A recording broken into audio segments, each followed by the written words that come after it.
Hi hello ನಮಸ್ಕಾರ, welcome to the Cars Galaxy family. ನಾವಿವತ್ತು ನಮ್ಮ ಕಾರ್ಸ್ ಗ್ಯಾಲಕ್ಸಿ ಯೂನಿಟ್ 2 ಇಂದ ಒಂದು ಕ್ರೆಟಾ ವೆಹಿಕಲ್ ಡೆಲಿವರಿ ಕೊಡ್ತಾ ಇದೀವಿ.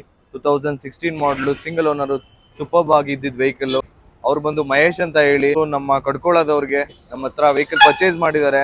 ಅವ್ರಿಗೆ ಕಾರ್ ಬಗ್ಗೆ ಹೇಗೆ ಅನಿಸ್ತು, ಹಾಗೆ ಕಾರ್ ಗ್ಯಾಲಕ್ಸಿ ಬಗ್ಗೆ ಹೇಗೆ ಅನಿಸ್ತು ಅಂತ ಕೇಳೋಣ ಬನ್ನಿ. ಸರ್ ಫಸ್ಟ್ಗೆ congrats sir, thank you sir. ಒಂದು ಒಳ್ಳೆ ವೆಹಿಕಲ್ ಪರ್ಚೇಸ್ ಮಾಡಿದ್ದೀರಾ. ಹೇಗೆ ಅನಿಸ್ತು ಸರ್ ಕಾರ್ ಹೇಗೆ ಅನಿಸ್ತು ನಿಮಗೆ? ತುಂಬ ನೀಟಾಗಿದೆ, ಒಳ್ಳೆ ದಮ್ಮಿರೋ ಗಾಡಿ, ಒಳ್ಳೆ ಚೆನ್ನಾಗಿದೆ, ಕಮ್ಮಿ ಬಜೆಟ್ ಮಾಡಿಕೊಟ್ಟಿದ್ದಾರೆ. ಖುಷಿ ಆಯ್ತಾ ಗಾಡಿ? ಖುಷಿಯಾಗಿತ್ತು ಸರ್. ನಮ್ಮ ಕಾರ್ ಗ್ಯಾಲಕ್ಸಿ ಬಗ್ಗೆ ಹೇಳ್ಬೋದು ಅಂದ್ರೆ ಏನಂತ ಹೇಳ್ಬೋದು? ಇಲ್ಲ, ಒಂದು ಒಳ್ಳೆ ಫೀಸಿಂಗ್ ಇದೆ. ಅವ್ರ ಚೆನ್ನಾಗಿ ಮಾತಾಡ್ತಾರೆ ಕಸ್ಟಮರ್ಸು. ಏನಿಲ್ಲ, ಬಂದವ್ರಿಗೆಲ್ಲ ಎಷ್ಟು ಕಮ್ಮಿ ರೇಟಿಗೆ ಆಗುತ್ತೆ ಅಷ್ಟು ಮಾಡ್ಕೊಡ್ತಾರೆ. Okay sir, thank you sir.